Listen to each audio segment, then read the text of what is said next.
ایمان پلورونکي. شپږ نوېمه برخه.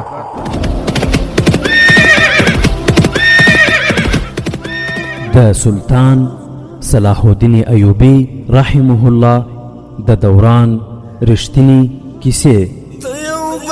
صلاح الدین پر د غزمکارا پیدا کړه، ته یو بل صلاح الدین پر د غزمکارا پیدا کړه. الحمد لله وكفى والصلاة والسلام على رسوله المصطفى اما بعد.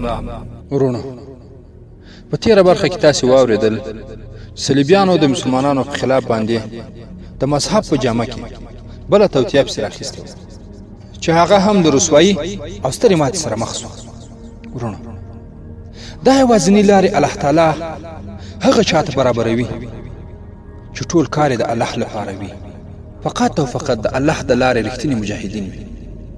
او په تیره برخه کې تاسو واوریدل سلطان صلاح الدین ایوبی رحمه الله په دې فتح او بری باندې ډیر خوښ شو، او بیا د حسن بن عبد الله سره د شمس الدین او شابخت په اړه باندې خبرې وکړې چې هغه چیرې ورونه. هغه دواړه ورونه هم تاسو وپېژندل چې له هندوستان څخه د جهاد لپاره دلته راغلي ورونه. او د تیرې برخې په پای کې تاسو واوریدل چې د انطانون په نوم باندې د حسن بن عبد الله یو تکړه زړور او ځیرک استخباراتي غړی د ګمشتګین دربار ته ولاړ او هلته د خاص ساتونکي په شکل باندې خپل ځان ته ځای پیدا کړ. د تیرې برخې په پای کې تاسو واوریدل چې انطانون هغې نجلۍ ته وویل زه نوی ساتونکی ټاکل شوی یم او ځان ته ټول شیان معلوموم چې بیا راڅخه کومه غلطي ونه شي، ځکه زه د دې ټولو مسؤلیت په غاړه لرم. نجلۍ ورته وویل دلته ستا ګرځېدل زما نه خوښېږي، بیا به دلته نه راځې.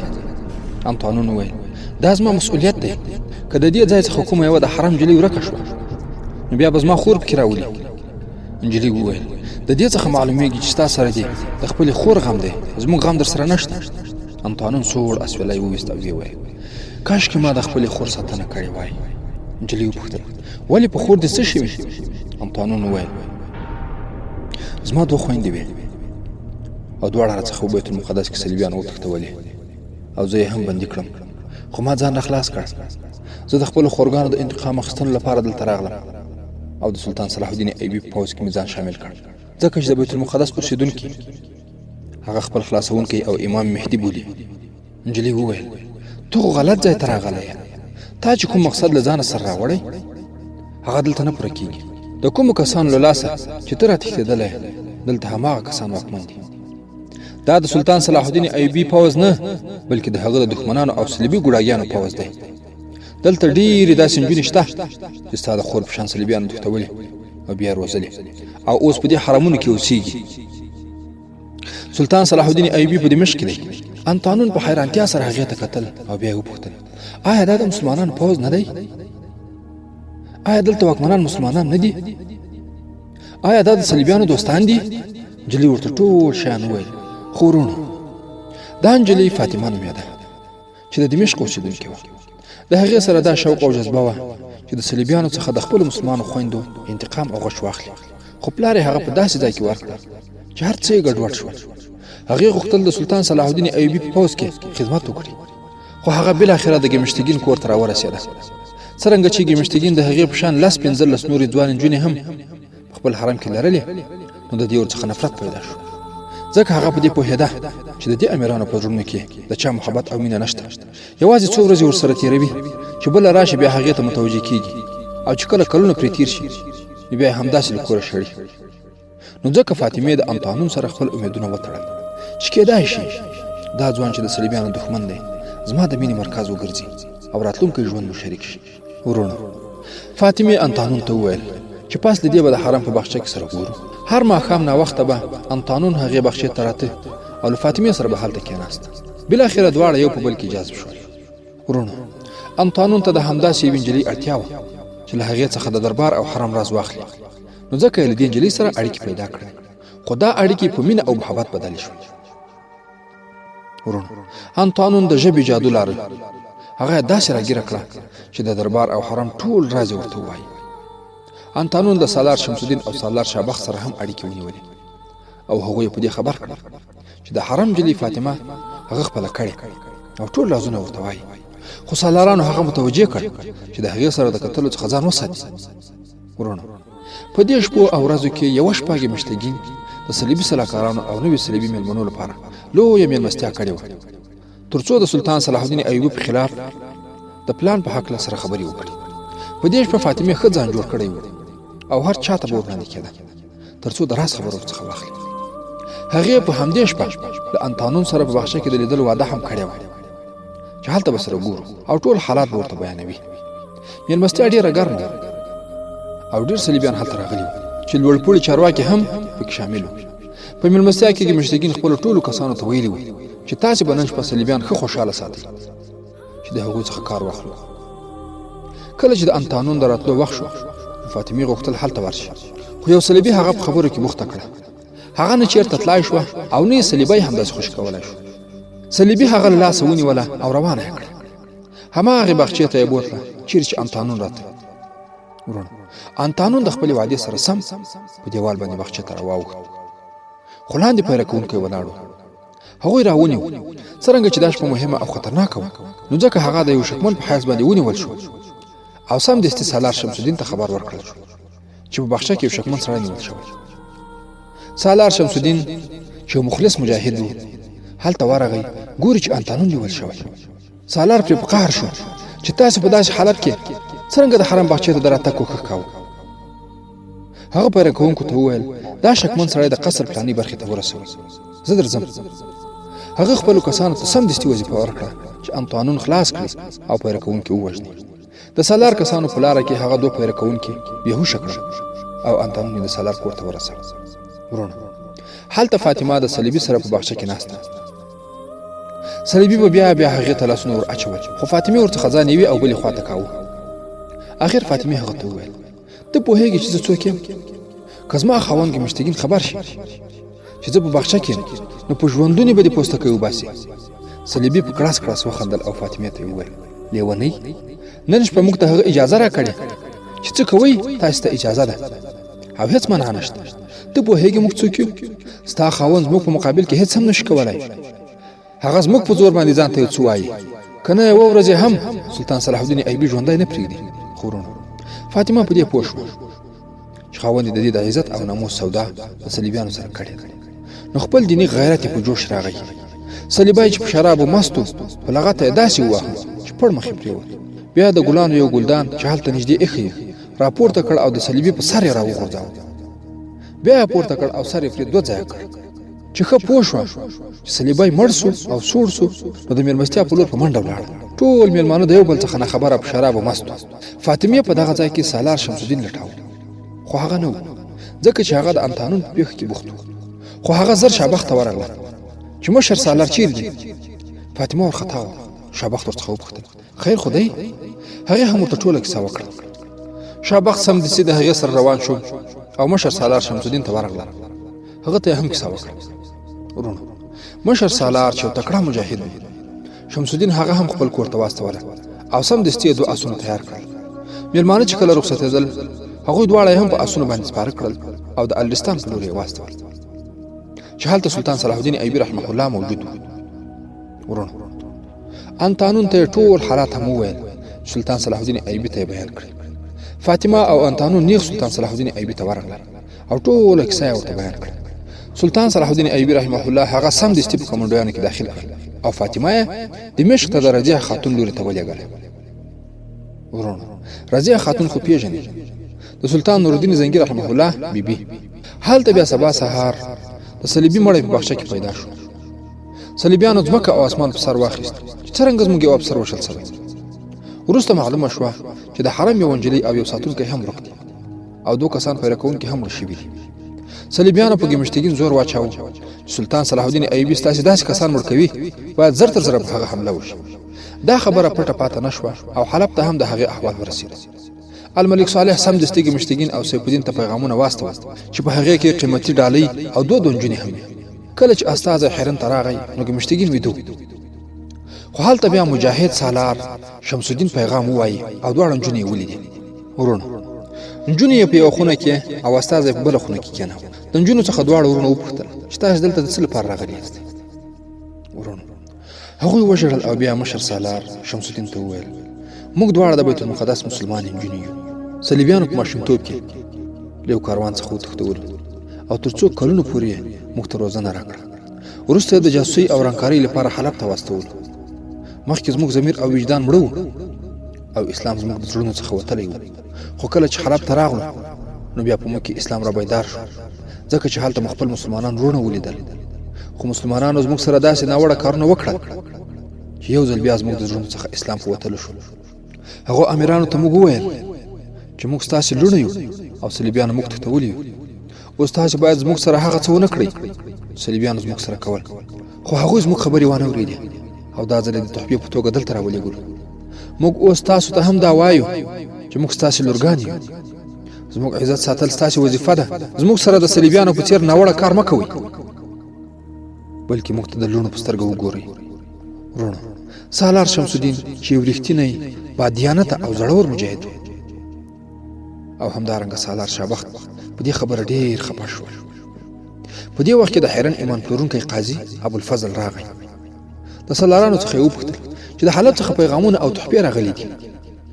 هغوی وویل هو. قاضي وویل زه تحفې لیدل غواړم. سالارانو ورته کیسه وکړه چې هغه دوه مسلمانې نجونې دي چې صلیبیانو د یو کاروان څخه تښتولې او مظلومې دي. خو وروڼو کله چې دواړه نجونې قاضي ولیدې نو له خولې یې ووتل څومره ښکلې دي، څومره ښکلې دي. نو ویې ویل دوی له ما سره پرېږدئ چې لاړ شي. په دغه حالت کې سالار شمس الدین خو له مخکې څخه جذباتي او احساساتي و. د قاضي دا خبره ورباندې بده ولګېده او هغه ته یې وویل د قوم په نظر کې ستاسې مقام د ګمشتګین څخه هم پورته دی او ستاسې په لاس کې د عدل او انصاف تله ده. قاضي ابوالفضل وخندل او ویې ویل ته پوځي یې په دې خبرو نه پوهېږې.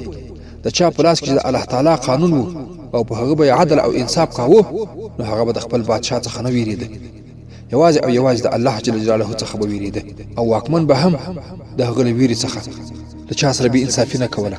اوس بادشاه هغه څوک قاضي ټاکي چې د هغه په هدایت فیصلې وکړي او د هغه بدو ته ښه ووایي او د خپل الله تعالی په ځای د هغه خوښي ترلاسه کړي. نو زه د الله تعالی قاضي نه بلکې د ګمشتګین قاضي یم. استغفر الله. د دې خبرو په جواب کې سالار شابخت وویل د ایمان پلورونکو د بادشاه قاضي هم ایمان پلورونکی وي او ستاسې په څېر قاضیانو او منصفانو د رسول اکرم صلی الله علیه وسلم امت دې ځای ته راورساوه چې زموږ بادشاه واکمنان او امیران د خپلو خویندو او لورګانو په عزت او عصمت لوبې کوي. نو ای ابوالفضله دا ستا مسلمانې خویندې دي چې ته یې اوس له ځانه سره بیایې. قاضي ابوالفضل بیا په کړاس کړاس وخندل او ویې ویل د هند د مسلمانانو زړونه مړه دي، تاسې له هغه ځای څخه ولې راغلي یاست؟ سالار شمس الدین وویل واوره زه ستا عزت یوازې د دې لپاره کوم چې ته اوس قاضي او که نه له دې منصب څخه وړاندې زما تر لاس لاندې یو قمندان وې خو په غوړه مالۍ باندې دې دا مقام حاصل کړ. زه ستا د ضمیر بیدارولو لپاره دومره وایم چې موږ د هند څخه راغلي یو. 600 کاله وړاندې محمد بن قاسم په نامه یو ځوان د یو مسلمانې پیغلې په چیغه د هغه ټاټوبې څخه پر هند یرغل وکړ. ته یو پوځي یې په دې ښه پوهېږې چې هند د محمد بن قاسم له مرکز څخه څومره لرې دی او هغه پرته د چا له مرستې څرنګه جنګ وکړ. وروڼه د محمد بن قاسم او طارق بن زیاد ډېرې عجیبې له پند او عبرت څخه ډکې کیسې او واقعې دي. هیله د هغه هم در سره وګورئ. خیر سالار شمس الدین پسې وویل هغه په داسې مشکلاتو کې بریالیتوب ترلاسه کړ چې د ماتې امکانات ډېر وو. هغه یوازې فتح حاصله نه کړه بلکې د هند د خلکو په زړونو یې قبضه وکړه او په تیاره کې د اسلام د سپېڅلي دین رڼا خوره کړه.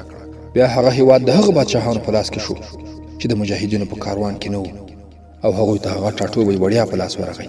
نو هغوی هم هغه کړه وړه پیل کړل چې نن دلته کېږي او بیا هغه بې دینان په مسلمانانو برلاسې شو لکه څرنګه چې دلته صلیبیان ورځ په ورځ غالبېږي. نو موږ دواړه ورونه په ځمکې باندې د لا اله الا الله محمد رسول الله د کلمې د لوړولو په خاطر د هغه ځای څخه د مسلمانانو په نمایندګۍ راغلي یو او د پرېکړو شویو اړیکو د بیا ټینګولو لپاره دلته راغلي یو. کله چې د سلطان نورالدین زنګي سره مو ولیدل راته یې وویل ای ورونه هند ته موږ څرنګه لاړ شو؟ په دې خاوره کې بې شمېره غداران دي چې سنګر ته په تللو بغاوت کوي چې د دې ګټه صلیبیانو ته رسېږي. او زه په دې ډېر افسوس کوم چې هند کې د مسلمانانو کړه وړه د هندوانو په څېر او دلته د صلیبیانو په څېر شوي دي. نو سلطان نورالدین زنګي زموږ څخه وغوښتل چې د هغه په پوځ کې شامل شو او د حالاتو د ښه کېدو سره بیا قدم پورته کړو. خو کله چې ګمشتګین، سیف الدین، عز الدین او نور له صلیبیانو سره په پټ اړیکې ونیولې، نو سلطان نورالدین زنګي رحمه الله موږ د ګمشتګین په پوځ کې د دې مقصد لپاره راولېږلو چې د هغه کړه وړه د نظر لاندې وساتو. ورونو، کله چې سالار شمس الدین دا خبرې خلاصې کړې، قاضي ابوالفضل وویل تاسې دواړه جاسوسان یاست. سالار شمس الدین وویل زما په خبره باندې ځان پوه کړه. ته ګورې چې زموږ مسلمانان امیران د مجاهد شخص په خلاف جګړه کوي چې اسلامي امت د صلیبیانو د بدو پلانونو څخه ساتي. کوم استازي چې نن پیغام راوړی هغه له موږ سره واوره او زموږ سره ملګری شه. ګمشتګین په دې باندې قیل کولی شو چې د غدارانو سره د اتحاد کولو په ځای د سلطان صلاح الدین ایوبي سره ملګری شي، او کنه داسې ماتې به وخوري چې ټول عمر به بند کوي. ورونو، قاضي ابوالفضل چې یو غدار بې ایمانه او د صلیبیانو ګوډاګی و، ویې خندل او ویې ویل د دې څخه وړاندې چې تاسې زه بندیان کړم دواړه نجونې له ما سره کړئ. خو سالار شمس الدین وویل موږ مسلمانان یو دا بې غیرتي نشو زغملی چې مسلمان نجونې تاسې ته تسلیم کړو. قاضي ابوالفضل پاڅېد او هغه لوري ته روان شو، کوم لوري ته چې نجونې وې. سالار شابخت هغه له مټو څخه ونیو، خو هغه ټیل واهه. نو سالار شمس الدین په هغه باندې داسې وار وکړ چې په ځمکه راولوېد. بیا پښه د هغه په ستوني باندې کېښوده او زور یې پرې وکړ چې بې حسه شو. لږ ساعت وروسته یې ولیدل چې قاضي مړ سوی. ورونو، د دواړو ورونو د قاضي د وژلو اراده نه وه، خو هغه مړ سو. د دې څخه وروسته یې سمدستي خپل دوه کسان د 4 اسونو سره برابر کړل او دواړه نجونې یې د الرستان په لوري د ځینو ضروري خبرو سره ولېږل. وروسته ګمشتګین راغی. هغه چې کله استازی ولیدل هغه ورته پیغام هم ورکړ او هم یې ورته وویل چې دوه نجونې مې راوستې وې، خو هغه اوس نشته. ګمشتګین د جاسوسۍ په پلمه هغه دواړه سالاران بندیان کړل. د حلب پیغام دا و چې صلیبیان موږ ته دوکه راکوي او خپل کار راڅخه اخلي. موږ درې واړه باید سره یو ځای شو او سلطان صلاح الدین ایوبي محاصره کړو. بیا کېدای شي صلیبیان له شا له خوا څخه په سلطان صلاح الدین ایوبي رحمه الله باندې حمله وکړي.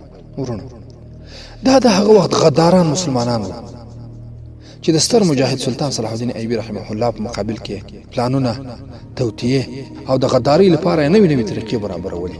خو ورونو، د الله جل جلاله مرسته د سلطان صلاح الدین ایوبي سره وه، ځکه په هر زمانه کې چې څوک د الله په دین مستقیم روان وي ټوله دنیا به له هغه څخه په لړزاوي او هغه ته به الله تعالی هر ډول لارې ښیي. لکه څنګه چې تاسې په دغه شل کلن انقلاب کې هم ولیدل چې مجاهدینو ته الله تعالی څه ډول لارې وښودې. د هر ډول حربي وسایلو، ټانک، تیارې او نورو په مقابل کې الله جل جلاله مجاهدینو ته په ذهن کې داسې شیان ور واچول چې د غربي نړۍ ټوله ټکنالوژي یې فلج او له شکست سره مخ کړ. ورونو، دا چې د سلطان صلاح الدین ایوبي رحمه الله را روان پلانونه به څه وي او پر روانو برخو کې به تاسې واورئ سلطان صلاح الدین ایوبي رحمه الله ولې اندېښمن و. دې او د دې ته ورته پوښتنو ځواب به پر روانو برخو کې واورئ ان شاء الله تعالی. د 96مې برخې پای.